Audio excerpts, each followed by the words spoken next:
Bem-vindo ao canal Além de Nárnia. Não esqueça de inscrever-se no canal, ativar as notificações e deixar o seu like. Boa reflexão. Série Cartas do Invisível. Episódio 9. A prisão invisível da culpa.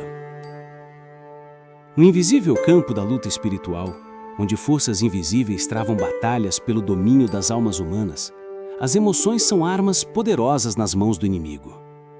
Entre essas armas, nenhuma é tão eficaz e cruel quanto o sentimento de culpa.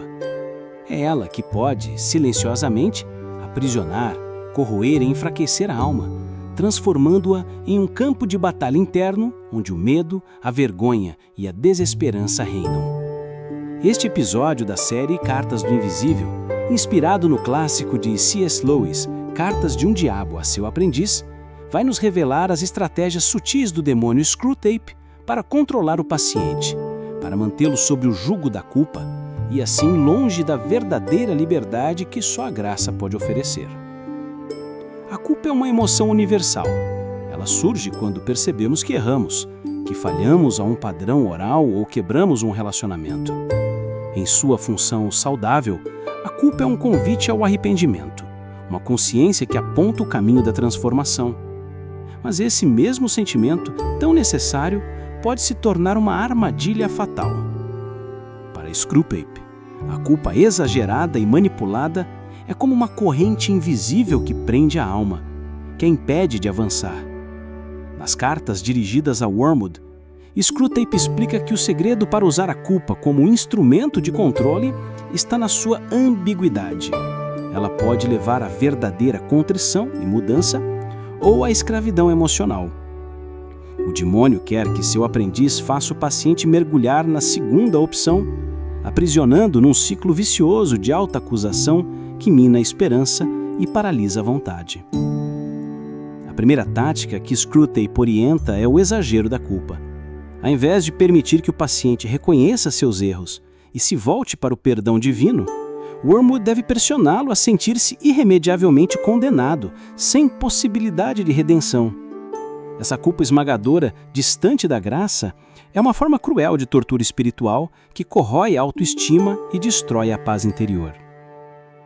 Além disso, o isolamento é um poderoso aliado do demônio. Screwtape recomenda que o Wormwood afaste o paciente das relações humanas, da comunidade de fé, da igreja. Quando o indivíduo se sente indigno, muitas vezes se recolhe, evita o convívio e assim se fortalece o ciclo da culpa. A solidão é terreno fértil para que o acusador interno e o inimigo trabalhem sem oposição, ampliando o tormento. Outra arma do inimigo é a memória seletiva, fazer com que o paciente reviva obsessivamente seus fracassos, esquecendo as bênçãos, a graça e progresso espiritual.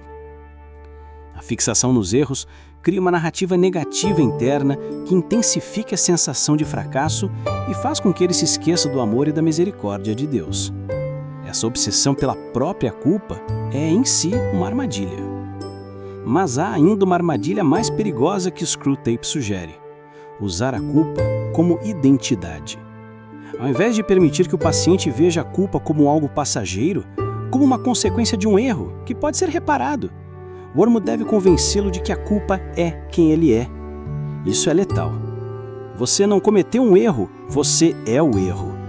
Esta é uma das mentiras favoritas do inferno, porque quando o ser humano confunde o seu pecado com a sua essência, ele perde toda a perspectiva de restauração. A diferença entre eu fiz algo errado e eu sou alguém errado pode parecer pequena, mas ela determina se o paciente irá correr para os braços do Pai ou se esconder dele, como Adão no Éden.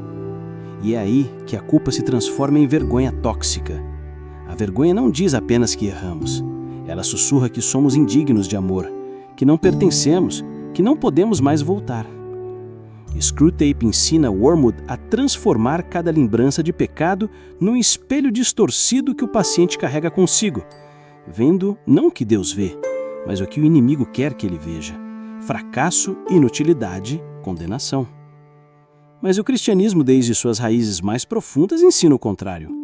A mensagem central do Evangelho é que o perdão não vem quando merecemos, mas quando precisamos. Cristo não veio chamar os justos, mas os pecadores ao arrependimento. A A cruz não é símbolo de vergonha, mas de restauração. O problema, Screwtape diz, com cinismo, é que a graça é escandalosamente generosa e por isso mesmo tão difícil de aceitar por aqueles que estão mergulhados em culpa.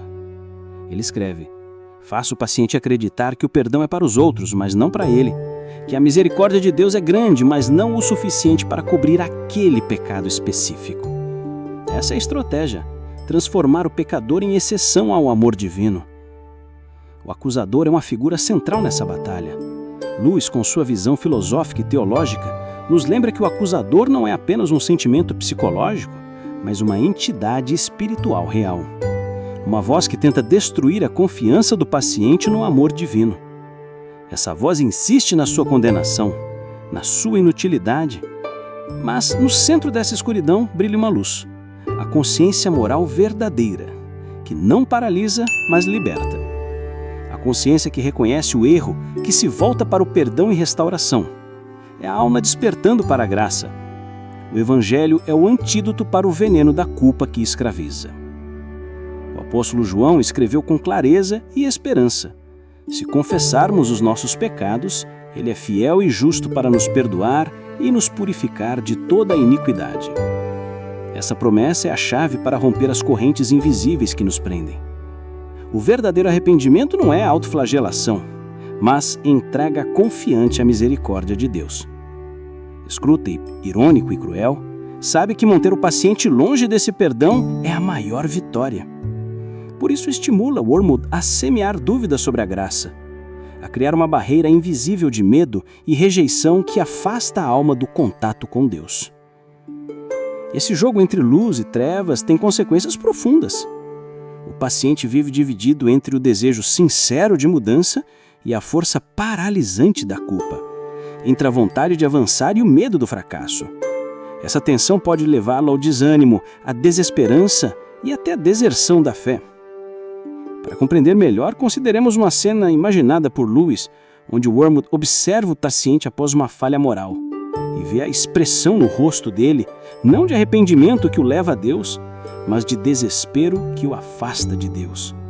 Wormwood percebe que a culpa o tornou um prisioneiro, escravo de sua própria condenação interna. Mas nós não precisamos ser prisioneiros. A teologia cristã verdadeira enfatiza a justificação pela fé. A doutrina que afirma que somos declarados justos diante de Deus, não por nossos méritos, mas pela graça por meio da fé em Cristo. Esta verdade rompe o ciclo da culpa esmagadora e nos lembra que, apesar dos erros, somos aceitos e amados. Outro ponto fundamental é que a culpa manipuladora cria um falso sentimento de solidão. O demônio quer que o paciente se sinta desconectado, isolado da comunidade e de Deus. Mas a comunhão cristã é justamente o lugar onde a culpa é enfrentada e a graça é experimentada. A confissão mútua, o amor fraternal, o perdão recebido e concedido são antídotos poderosos contra o controle da culpa. Ao longo da história, muitos têm caído na armadilha da culpa paralisante. Pessoas honestas, sinceras, que ao se depararem com seus erros, se afundam em um mar de autodepreciação. Mas a graça é maior que o pecado e a culpa e nos chama à libertação. Este episódio, portanto, convida cada ouvinte a examinar sua própria vida. Onde a culpa tem sido uma prisão invisível? Que vozes internas têm falado mais alta? A do acusador que paralisa ou a do Deus que perdoa e renova? O controle pelo sentimento de culpa é uma das estratégias mais sutis e eficazes do inimigo. Mas a graça é um poder maior, que transforma o prisioneiro em filho, o condenado em amado, o culpado em livre. Que as cartas do invisível sejam um alerta e um convite para que possamos caminhar na luz da verdade, experimentando a paz que excede todo o entendimento e vivendo na liberdade da filiação divina.